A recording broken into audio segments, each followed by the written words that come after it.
I'm going to tell you something. I always wondered, I grew up in the home of a journalist, a pretty seasoned journalist. So journalism was part of my upbringing. And I wondered about something.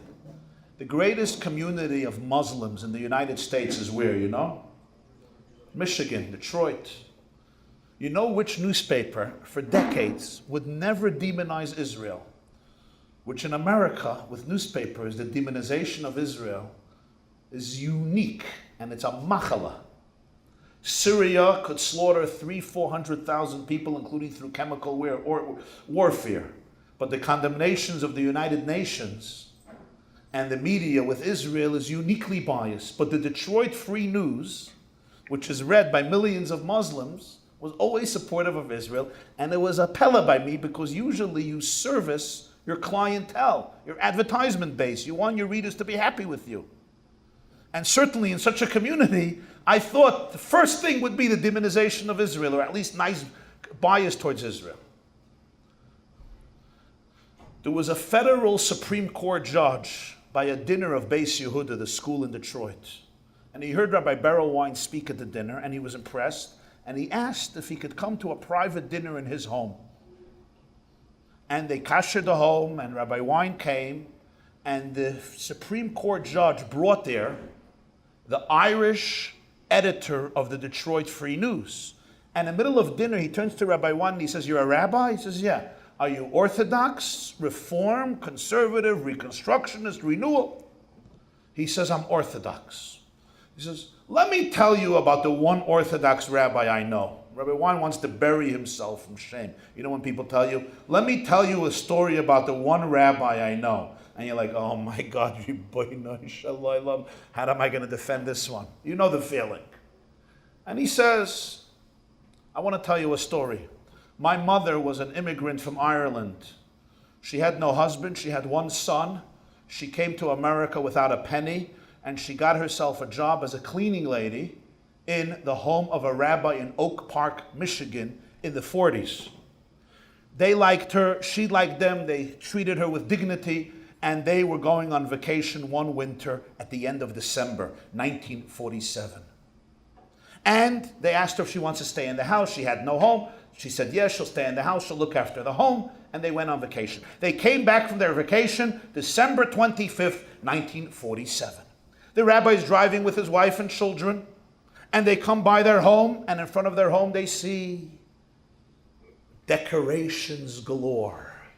Santas and trees and lights. And lebedik and freilich. Kol misha lo yira, those decorations in front of their home, lo yira, decorations miyamav. And the rabbi innocently says, "This is funny, it looks like our house, but it's not our house. He only drove here, 900,000 times, it's not our house." So he goes looking for the real house. And it dreht sich, and dreht sich, and dreht sich, and dreht sich, and dreht sich, and dreht sich.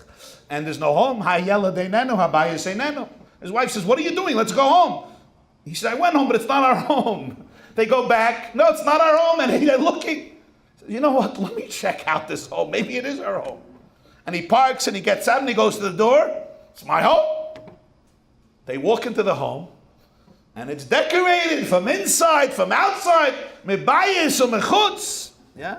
There was once a big Rav who came to a Reformed temple in Germany, and the Rabbiner was showing him off the temple. And he says, "Mamish vitevas noyach, koifer mebayis or mebachutz." He says, "What do you mean?" He says, "The kfir is innewenig and eisenwenig. It's mamish." This was koifer mebayis or mebachutz. And he walks in, and the cleaning lady, the Irish cleaning lady, goes over to him. Says, Rabbi, I'm so sorry. Let me tell you what happened. And I feel so bad. I realize you're coming back December 25th, and you're the only home that's not decorated.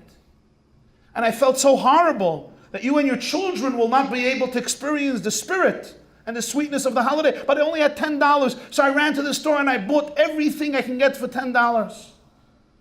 I think I didn't do such a bad job, but I know you'll give me more money and we'll get much more stuff, and tomorrow we'll decorate it even more, but at least I wanted you should come home to this beautiful feeling of the holiday." And the rabbi looks at this woman. His children was there. He says, "Could we go to another room for a moment?" They go to another room. And he says, "Listen, I can't thank you enough for your kindness, your sensitivity, your empathy, and your thinking about us. But let me just explain to you something. If my community walks by this house and sees this, they will think one of three things. I went senile, I'm absolutely crazy, or I converted to Christianity. Whatever they think, I lose my job. Besides, I'm a Jew, and this doesn't really work for us. I really need your help. We got to take this down ASAP. She says, when? Like in a week? He says, no. Now as an NOW. Tonight, I need your help. We got to take down everything.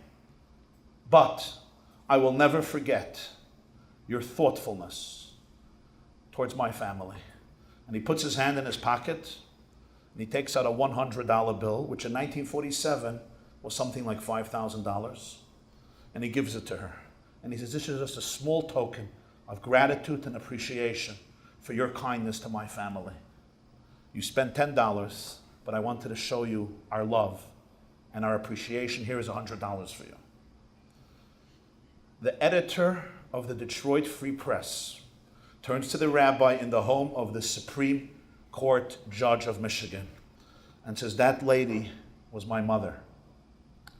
Never ever did we forget how this rabbi behaved. And I want you to know, 70 years later, once a year, our family and the rabbi's family join Friday night dinner. My mother continued this tradition all her life. I continued the tradition all my life. My children continue it with the grandchildren of the rabbi. He says, it's true, the Shabbat dinners changed somewhat in character.